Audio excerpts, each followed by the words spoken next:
May the words of my mouth and the meditations of all our hearts be always acceptable in your sight, O Lord, our strength and our Redeemer. Amen. Please be seated.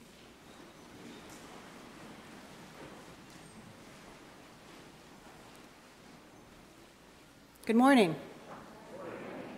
As one of your new seminary interns, I'm going to begin this morning by asking you to indulge me for a few minutes as I tell you a little bit about myself. Most people consider me to be a very lucky woman. I grew up with virtually all the advantages that one could wish for. A happy, functional, nurturing family, a top-notch education, financial security. I earned my undergraduate degree at Amherst College, one of the finest liberal arts colleges in the nation. I earned my law degree at one of the top 5 law schools, and my master's in natural resource economics and policy at one of the top 2 forestry schools, both of them at Duke University. Since I was able to come out of all that school without student loans, I got to do the work I loved instead of having to take jobs that paid enough to cover the bills. I worked for nonprofits and advocated for a healthy Colorado River. Just imagine having a job that required the occasional whitewater rafting trip in Grand Canyon. Yep, that was my job. I was passionate about what I did. I spoke on behalf of the river. I got to make a difference. It took me a while to find the perfect husband, but at age 43, Doug and I were matched on eHarmony, and a little over 2 years after that, we were married. I've traveled around the world. I'm in excellent health. Now I'm in school again at Yale, getting ready to take on a whole new field of work that I love. I have a great life.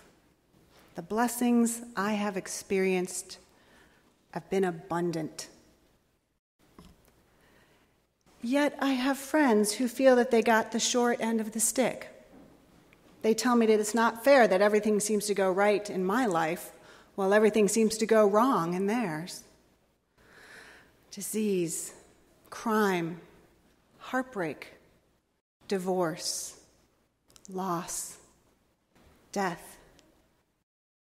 And for some people I know, it does seem like the bad things just keep getting piled on. It's really tough for them, and my heart goes out to them. All these things are part of living, and we will all experience things that we don't want to in this life. And yes, maybe some of us more than others. It may feel like we are dealt a hand in life. Some get a good hand, some get a lousy hand. It may feel like all we can do is try to make a few moves and see if we can come out better than we started. After all, there are only 52 cards in a deck, right? If this is what we believe, we will always live our lives out of a place of scarcity. We will be controlled by limits. We will fight over crumbs. Can it really be that this is the best that we can hope for? The question of limits is the question at the heart of our gospel story this morning. When Jesus asked the disciples how they're going to feed the crowds that have followed them, the responses he gets are very reasonable. 6 months' wages would not buy enough bread for each of them to get a little, says Philip. Andrew says, "There's a boy here who has 5 barley loaves and 2 fish, but what are they among so many people?" There's just not enough food, they're telling Jesus. Makes sense, right? The problem is that Philip and Andrew have forgotten the words of Psalm 145, the very ones we heard this morning. The eyes of all wait upon you, O Lord, and you give them their food in due season. You open wide your hand and satisfy the needs of every creature. Yeah, guess what? For God, there are no limits. 2 fish and 5 barley loaves are plenty for the Lord to satisfy the needs of all. with 12 baskets of crumbs left over. No one was fighting over crumbs there. You see, scarcity is a myth that we all buy into so easily. Think about it. Don't you find it easier to think about the can'ts in life than the cans? What occupies more of your thoughts? What you have or what you don't have? What you need or want? Or how satisfied you are? We are obsessed with our limits, our shortcomings. We worry about what we don't have instead of trusting that God gives us everything we need. Except there are those few people in the world who don't seem to fit this mold. I think we all know someone like this, right? So this is the person who never seems to worry, never complains, never gets frustrated. Usually there's this calmness about them. We find ourselves wanting whatever it is that they have. For me, this is Claire. Claire was entering her last year at Berkeley when I started there 2 years ago. Now, life in seminary is pretty stressful, and I was overwhelmed from day one, trying to do graduate school again at age 50 and feeling like absolutely everyone there was so much smarter than I was. Claire never seemed stressed, although she was part of the student team that planned and led all worship services at Berkeley. She led the student group that volunteered at Chapel on the Green several times a year. She had a fiancé back in California, and she was dealing with all the challenges of her senior year, including taking the general ordination exam and looking for a job when she graduated. And although she was still in her 20s, Claire was already a cancer survivor. I saw Claire write 3 sermons in a week and still have a smile for everyone. She always had a moment to talk with me, assuring me that I was doing great and helping me to find ways to handle the things that I found so stressful.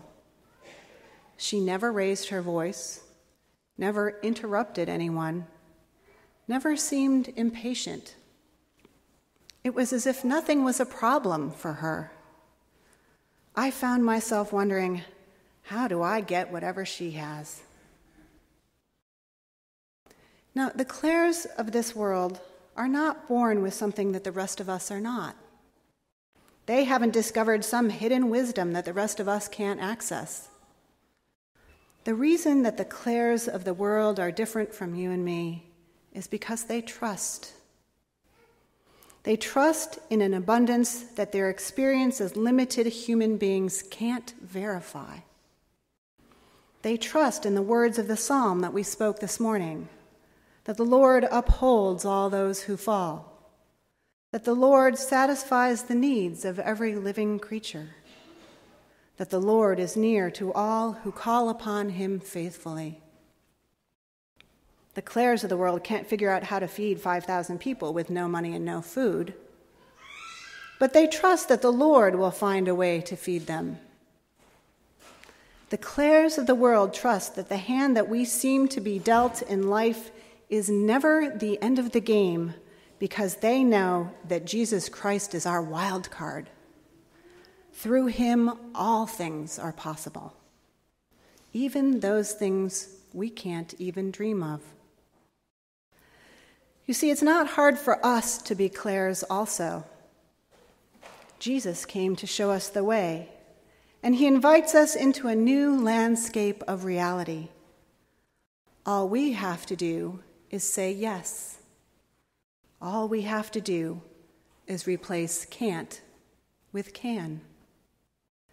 We have to believe, as Paul says, in the power of Christ at work within us to accomplish far more than we can ask or imagine. Now, some of you may know that our new presiding bishop-elect, Michael Curry, likes to talk about what he calls crazy Christians. He believes that we are all, as followers of Jesus, called to be crazy Christians who, as he says, Dare to change the world from the nightmare it often is into something close to the dream that God dreams for it. He exhorts us to bust out of our prison of limits, to trust in a God that has dreams for us that go beyond our comprehension. How can we do this if we live our lives out of a place of scarcity? How can we be crazy Christians if we stay safely ensconced in a zone of reasonableness? So I invite you to let go of your limits. Be a crazy Christian. Dare to believe in a dream that you cannot verify. Put your trust in the Lord.